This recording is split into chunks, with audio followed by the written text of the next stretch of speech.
नमस्कार, आप देख रहे हैं InKhabar.com और मैं हूं आपके साथ पूजा सिंह। मेरे साथ है प्रिया गुप्ता। दोस्तों, आज रिलीज हुई है student of the year part 2। इस फिल्म में तारा सुतारिया, अनन्या पांडे और टाइगर श्रॉफ आपको देखने को मिलेंगे।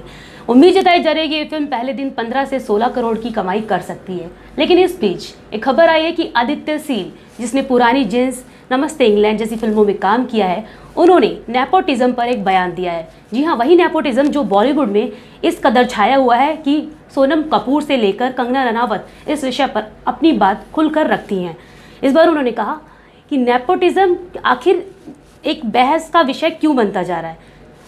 प्रिया, आपको क्या लगता है कि ये बहस का विषय क्यों बन रहा है? नेपोटिज्म जिस तरह से बॉलीवुड में ऊपर से नीचे हर वक्त ये इशू चलता रहता है, क्या वो विषय उठना चाहिए? बिल्कुल उठना चाहिए, क्योंकि नेपोटिज्म कहते हैं कि एक वंशवाद, जिसको आप कहते हैं कि अगर आप फिल्म इंडस्ट्री में किसी की फैमिली है तो उसके सहारे बिना स्ट्रगल के आप आगे जाते हैं, और कुछ जिनकी फैमिली नहीं है उन्हें काफ़ी स्ट्रगल करना पड़ता है। तो ये अपने अपने जगह पे दोनों सही है, क्योंकि कहा जाता है कि अगर आपके पास सोर्स है, अगर आपके पास टैलेंट है, तो अगर आपके पास सोर्स है तो आप उसका फ़ायदा उठा सकते हैं, क्योंकि आपकी फैमिली इससे है। तो कहीं ना कहीं दोनों पक्ष की आप बात करें तो अपनी जगह पे सही है, गलत कोई नहीं है। नेपोटिज्म पे सवाल उठना चाहिए। और कहीं ना कहीं सोनम कपूर ने भी पिछले दिन कहा था कि उसके फैमिली, उनके पापा जो है फिल्म इंडस्ट्री में पहले से हैं, तो उनके अगर पापा हैं तो उनके पापा का फ़ायदा क्यों ना उठाए। देखिए प्रिया, आप बिल्कुल बात ठीक कह रही है। सोनम कपूर के लिए मैं भी एग्री करती हूँ कि उन्होंने कहा कि मैं Anil Kapoor the famous actor की बेटी हूँ। उन्होंने अपने टाइम में एक स्ट्रगल किया था, और जिस तरह अगर वो उनके पिता हैं तो एक बाप चाहेगा कि उनके बच्चे जो कभी भी स्ट्रगल किया, जिस तरह से अनिल कपूर ने स्ट्रगल किया है, उनकी बेटी स्ट्रगल ना करे, कोई पिता चाहेंगे। लेकिन मैं ठीक है, उस बात पे एग्री करती हूँ। लेकिन जिस तरह से नेपोटिज्म पे पिछले दिनों कंगना रनावत ने बोला कि आलिया भट्ट जो है वो करण जौहर की कठपुतली हैं, इस पर भी लेकर आलिया भट्ट ने भी कई काफी चुप्पी साध ली थी। वो इसलिए क्योंकि कहीं ना कहीं आलिया भट्ट का भी बैकग्राउंड काफी फिल्मों से जुड़ा रहा है, उनके पापा, उनके फैमिली से भी। तो कहीं ना कहीं ये सवाल आलिया भट्ट पे उठना भी लाजमी है। लेकिन मुझे नहीं लगता कि ये नेपोटिज्म का ये मेन इशू है। उनके अंदर टैलेंट भी आप फिल्में देखते हो। बिल्कुल सही कहा आपने। जिस तरह से आदित्य सिल ने भी अपने नेपोटिज्म पे यही उन्होंने जो बयान दिया है, उन्होंने भी यही कहा था कि आलिया भट्ट एक टैलेंटेड गर्ल हैं, जिस वजह से उन्हें एक मतलब डेब्यू करने का मौका मिला स्टूडेंट ऑफ द ईयर से।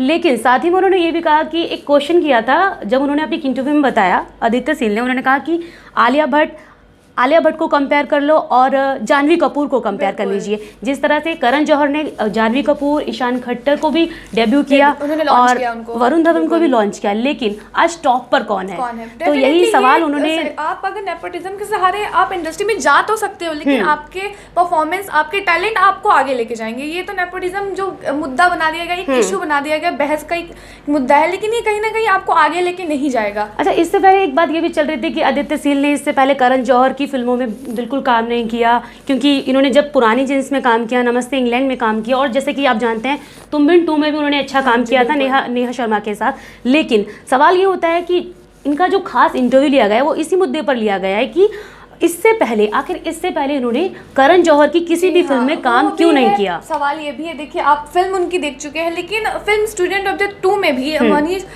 उनका जिक्र कम हुआ है। बाकी ये तारा सुतारिया, टाइगर श्रॉफ और अनन्या पांडे ज्यादा हाईलाइट हो रहे हैं। तो बिकॉज तारा सुतारिया, जैसे कि आप जानते हैं, वो भी फिल्म से डेब्यू करी है, सोशल पांडे की बेटी भी है, तो कहीं ना कहीं उनका भी बैकग्राउंड जुड़ा हुआ है कहीं ना कहीं फिल्मों से।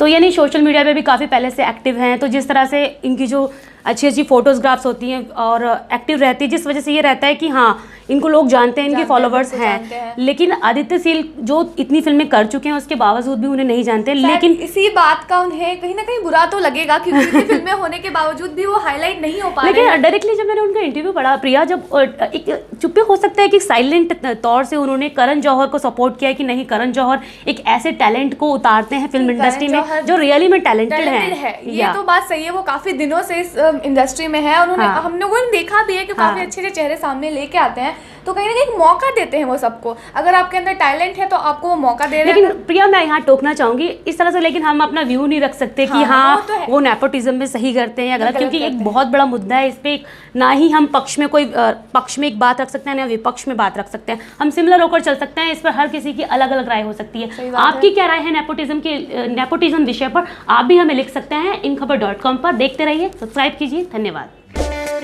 इन खबर चैनल को सब्सक्राइब करें और बेल आइकन दबाना ना भूलें।